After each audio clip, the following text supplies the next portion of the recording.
Late ka na ngang pumasok, pero nauna ka pang mag-lunch. Tibay naman ang panga mo. Diba? Sa bagay, yung mga laging late, alam nyo, sila pa yung hindi nakakapag-almusal. Totoo yan.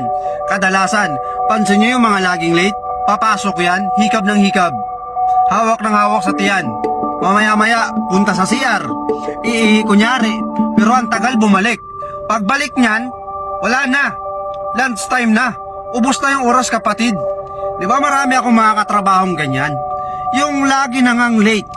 Sandamakmak na yung oras na kinain bago pumasok. Pagpasok, doon pa mag-aayos yan. Di ba? Hindi pa kompleto yan. Hindi pa nakapag-makeup, hindi pa buo yung makeup. Yung lipstick, kulang pa. Kulang pa yung kabilang labi. Hindi ko maintindihan kung anong pinanggagawa nito sa bahay. Sa bagay, naranasan ko rin naman maging late talaga. Nakakapagod din talaga.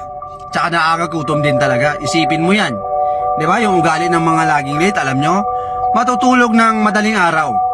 Matutulog ng madaling araw, gigising ng mga saktuhan lang sa schedule.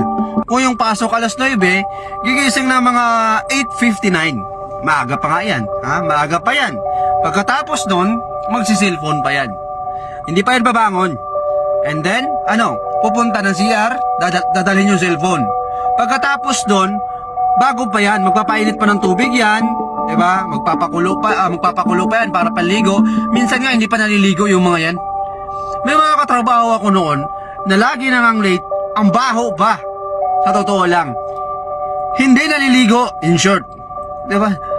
Ayawan ko kung anong pumapasok sa mga kukote nito. Pero ito totoo ha. Totoo to. Alam ko, alam nyo rin yan. May mga katrabaho talaga tayo na laging late dyan. Na mga gutumin. Mga gutumin, maninipis ang sikmura, pero makapal ang muka. Diba?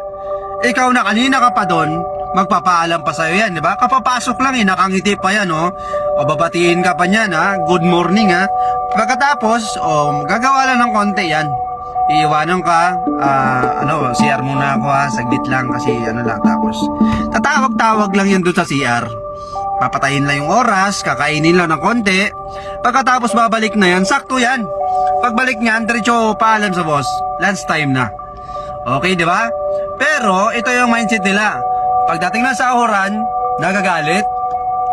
Nagagalit pag may bawas yung sahod. Yung gusto niya, dapat buo pa rin. Matindi yung mindset. Matindi yung mindset. Ganyan yung mga katrabaho ko noon Papasok ng laging late pagdating ng cut-off. Pagkakita nung payslip, ay magre-reklamo yan. Ipopost yung manager namin na ganito ganyan, walang pakisama, walang konsiderasyon. Kami ngayon pagod na pagod doon, di ba, nung wala ka? Pagod kami mag-map, pagod kami mag-inventory, pagod kami magpunas-punas, tapos ikaw papasok ka lang para mag-makeup, para magpatirik-tirik ng buhok mo, wala kang gagawin. Yun na yun. Di ba? Masama ang loob mo, di ba? Masama ang loob mo. So, isipin mo kami. Isipin mo kami.